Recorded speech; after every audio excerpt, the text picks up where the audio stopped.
Life is not fair. Okay, cool. Now that we got that out the way, it seems that a lot of us operate under this kind of fantastic idea that life should be fair.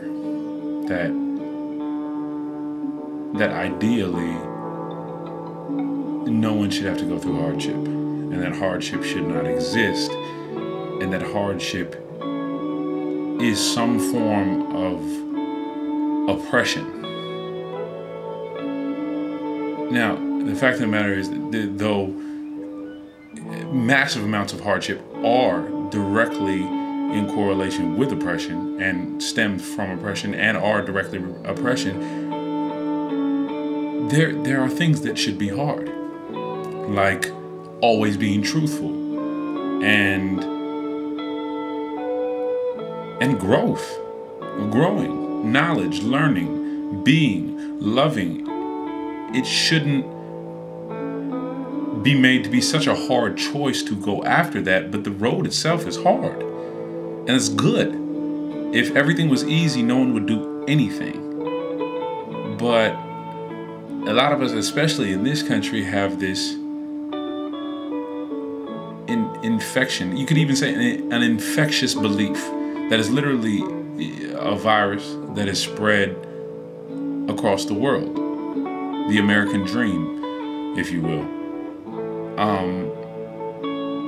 Everywhere, the entire earth, basically, anywhere where civilizations are building up, globalization, all don't want to be American, no, and don't like Americans, a lot of them, but the American dream has infected the grand consciousness of most humans on this earth. The idea that you can get to a point where you don't have to work anymore, and other people have to do the hard things for you, and that's good, and that you can eventually get to a place where you and your family are this closed off castle, and that the man is the king and the woman is the queen and the children are little lords and lordesses, and no one really has to do anything, and that's what is dreamed for. That is what is pursued by a majority of earthlings, human earthlings.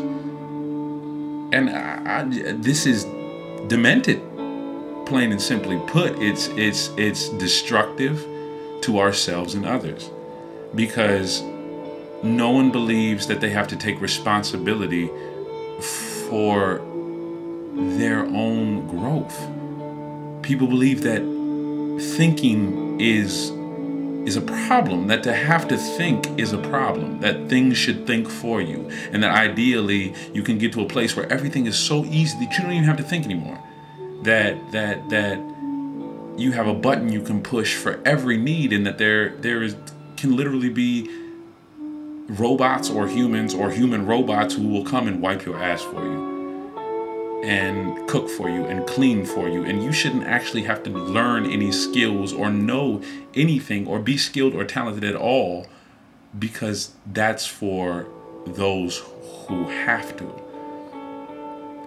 And this is ridiculous.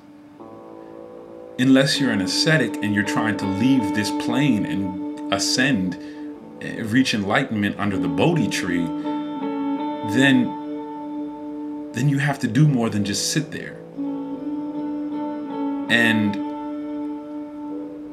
I think that we have this giant misconception that sitting there is the goal. That to be able to sit there, not for meditation purposes, not to go in, not introspectively, but just sitting there, being entertained, being fed, being basically pumped full of sustenance and pleasure. That this is the dream, that this is what life's purpose is. And I think we just really have to reevaluate what it is that we are shooting for. Collectively and individually, what are we looking for? Because I think most of us don't know and are listening to the wrong wrong advisors. The only true advisor that you can ever listen to and ever truly need, you don't gotta go nowhere for. You don't gotta seek out. Well, you do have to seek out, but more you have to seek in. You don't have to go to an office or to a show or to even an artist, because it's all right here. And we're being taught to go anywhere but here. So what I'm saying is we need to question what we're being taught. Question the teachers. Question.